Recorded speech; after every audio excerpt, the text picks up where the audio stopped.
Hello guys, আসসালামু আলাইকুম। কেমন আছেন সকলে? আশা করি ভালো আছেন, সুস্থ আছেন। আল্লাহর রহমতে আমিও ভালো আছি। আর আমার ছোট্ট পরিবারে আপনাদের সকলকে জানাই অনেক অনেক অনেক ভালোবাসা। উত্তর দিনাজপুর জেলার ছোট্ট একটি গ্রাম থেকে আমি অস্মিতা আপনাদের অনেক অনেক অনেক ভালোবাসা পেতে চাই। আমার এই ভিডিওটা শুরু থেকে শেষ অবধি দেখবেন, আশা করি ভালো লাগবে।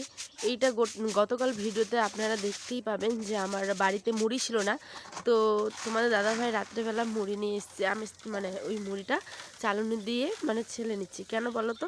মুড়িতে তো অনেক রকমের গুঁড়ো বলো, বালি, তারপরে তোমার পোড়া মুড়ি এগুলো থাকে।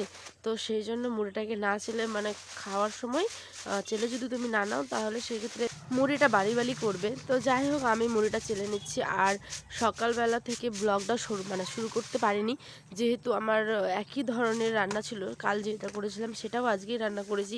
তো নতুন করে দেখানোর কিছুই নেই। তোমরাও বিরক্ত হয়ে যাবে আর আমারও সেটা ভালো লাগবে না, কারণ তোমরা তো আমার এক পরিবার, তাই না বলো? আর তোমরাই যদি আমাকে তখন ভালো না বাসো তাহলে আমার কীভাবে আমার তো অবশ্যই ভালো লাগবে না। সেই জন্য সকালবেলা থেকে ব্লগটা করিনি। এখন দুপুর বাজে 2টা, এখন থেকে ব্লগটা করছি। আমাদের তো আমার তো তোমাদেরকে প্রতিদিন ব্লগ দিতেই হবে, তাই না বলো? সেক্ষেত্রে আমি ভালো হই বা না হই, আমার শরীর ভালো হোক না হোক, আমি তোমাদের জন্য আমার সবটুকু দিয়ে ভিডিও দেওয়ার চেষ্টা করব। আর হ্যাঁ, আমি যদি গুছিয়ে সেরকমভাবে কথা বলতে না পারি তাহলে তোমাদের এই দিদিভাইটাকে একটু ক্ষমা করে দিও, কারণ আমি হয়তো ওরকম বড় বড় ইউটিউবারদের মতো কথা বলতে পারি না। আমি একটা গ্রামের সাধারণ মেয়ে হয়েই থাকতে চাই। আর তোমাদের অনেক অনেক ভালোবাসা পেতে চাই, কারণ আমি অনেক ভালোবাসার কাঙাল বলতে পারো, তাই না? আমি সত্যি বলছি, আল্লাহ আমাকে এমন একটা জায়গা, তোমাদের সাথে আমি সেটা পরে একটা ভিডিও করব। আমার পরিচয়, আমার বাড়ি কোথায়, আমি কোথায় বিয়ে করেছি, সমস্ত কিছু একটা অন্য ভিডিওতে তোমাদের শেয়ার করব। যাই হোক, এখানে দেখতে পাচ্ছ আমার ছেলে আর আমার ভাতিজি বলে, আমরা ভাতিজি বলি গ্রামের ভাষায়। তো এখানে ওই যে ভাক্কা বানাচ্ছে, জুসের বোতলগুলো হয় না, গ্লাসগুলো, তো ওইগুলোতে ভাগা বানাচ্ছে। এইটা দেখে আমার মনে হলো না, এইটা একটা ক্লিপ তো নেওয়া যেতে পারে, তাই না বলেন? কারণ আমরা প্রত্যেকে কম বেশি যারা গ্রামে বড় হয়েছি বা মানুষ হয়েছি, তারা প্রত্যেকে কিন্তু এই খেলাটা খেলে থাকি। তাই ভাবলাম যে না, হয়তো হয়তো এই খেলাটা দেখার পরেও আপনাদেরও মনে সেই ছোটোবেলাকার কথা মনে আসতে পারে, তাই না? তো যাই হোক, ওরা তো খেলছে, আমরাও খেলেছি অনেক, আশা করি আপনারাও অনেক খেলেছেন।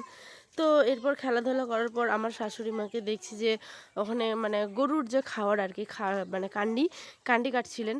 তো অন্যান্য দিন আমিও কাটি, কিন্তু আজকে আমার শরীরটা একদম খারাপ হওয়ার কারণে আমি একদম কাটতে পারিনি। তো মাই কাটছিল। তো দেখুন, গ্রামের আমরা লোক, হ্যাঁ, তো গ্রামের লোক হয়ে যদি গরু ছাগল এসব বাড়িতে না থাকে তাহলে নাকি সেটা লক্ষ্মী বাড়ি বলা যায় না। যাই হোক, এটা একটা ধরনের কথা, মানুষের মনের কথা, ঠিক আছে? তো গরু ছাগল তো পুষতে হবেই। তো গরু ছাগল তো বাড়ির লক্ষ্মী, জমিতে আমরা সার টার দিই, সেই গোবর দিয়ে বা আরও অনেক অনেক অনেক ব্যাপার আছে। তো যাই হোক, মা এখানে কান্ডি কাটছে, তারপরে কান্ডিটা মাখাবে জল দিয়ে, লবণ, আটা, এই সমস্ত কিছু দিয়ে, না দিলে কিন্তু সে খাবে। আর ওরাও তো উপরওয়ালার সৃষ্টি, তাই না? তাই আমরা খাওয়ার জন্য কত রকম কত কি দিয়ে পরিবেশন করে থাকি। মাংস হোক, মাছ হোক, বিভিন্ন ধরনের লোক যেমন খাওয়া দাওয়া করে, ঠিক তারাও কিন্তু তেমনই, ওদের খাওয়াটাও রুচিসম্মত ওরা খুঁজে, তাই না? আর উপরওয়ালার সৃষ্টি কি অদ্ভুত, তাই না বলেন? ওরা কি বলতে পারে যে আমরা এটা দেখাবো না, আমরা এটা দেখাবো না? ওদেরকে তুমি যেমনটা দিবে ভালোবেসে তারা ওরা কিন্তু সেরমটাই খায়। তো যাই হোক, অনেক কিছু বললাম, হয়তো খারাপ লাগবে, একটু তবু ধৈর্য সহকারে শোনো। যেহেতু তোমার গরিব দিদি ভাইটাকে একটু হেল্প করো, তোমাদের ভালোবাসা অত্যন্ত আমার প্রয়োজন। আমি একটা গ্রামের সাধারণ বৌমা, সাধারণ মেয়ে বলতে পারো, ঠিক আছে? চোখে অনেক স্বপ্ন নিয়ে একটা ইউটিউব চ্যানেল খুলেছি। তো আমার মতো সবারই হয়তো ইচ্ছে অন্য অন্য রকম, যার যেটা ইচ্ছে স্বপ্ন সবারই থাকে, ঠিক আছে? এবার সেটা ইউটিউব হোক বা আরও অন্য অন্য জায়গায়। তো আমি সেটা আরেকটা ভিডিও করে তোমাদেরকে বলবো যে আমি যখন পড়াশুনো করছিলাম, তো আমি পড়াশুনোটা বেশি দূর নিয়ে যেতে পারিনি কেন, বা কেন আমি ইউটিউব লাইনে আসলাম, সেটা অবশ্যই একটা অন্য ভিডিওতে তোমাদেরকে সকলকে জানাবো।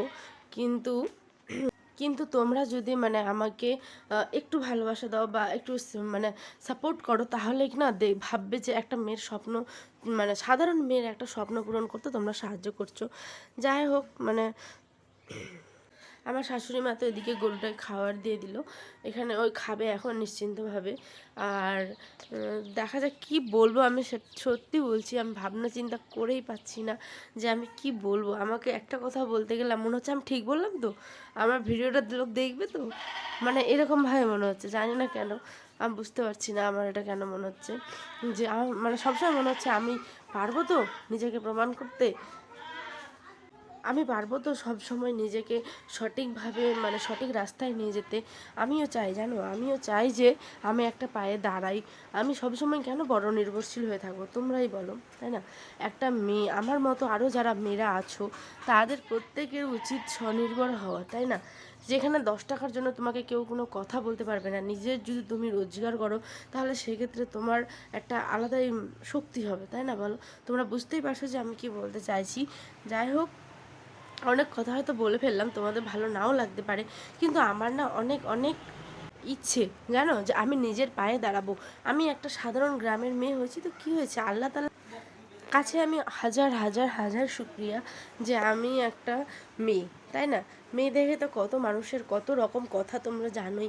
আর বিশেষ করে ইউটিউব লাইনে, যেহেতু আমি ইউটিউব লাইনে প্রথম মানে এরকম ভিডিও করছি, তো লোকের কত কথা শুনতে হয় সেটা তো তোমরা অবশ্যই সকলেই জানো কম বেশি, তাই না বলো? অনেক কষ্ট করে লড়াই করে এই চ্যানেলটা আমি ক্রিয়েট করেছি। তো আমার ভিডিওগুলো যদি তোমরা না দেখো তাহলে আমার মনোবল তো ভেঙে যাবেই। উল্টে আমি ভাববো যে আমার হয়তো মেয়ে হওয়াটা সত্যি কি অপরাধের? আমি কি একটা মেয়ে কি কখনো কোনো সময় স্বাবলম্বী হতে পারবে না, তাই না? সবসময় কি তাকে পরনির্ভরশীল হয়েই থাকতে হবে? যাই হোক, এদিকে মায়ের তো গরুকে খাবার দাওয়ার দেওয়া হয়ে গেছে, আর আমিও এখন যাব রান্না বান্না করব।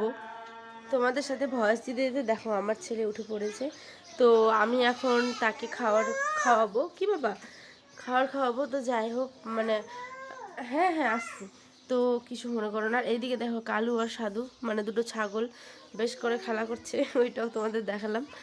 আর এখানে আমার ছেলে মুরগির বাচ্চাটাকে কি সুন্দর খেল দিচ্ছে দেখো, এই দিকে যাচ্ছে ওই দিকে যাচ্ছে, ছোটাছুটি করছে।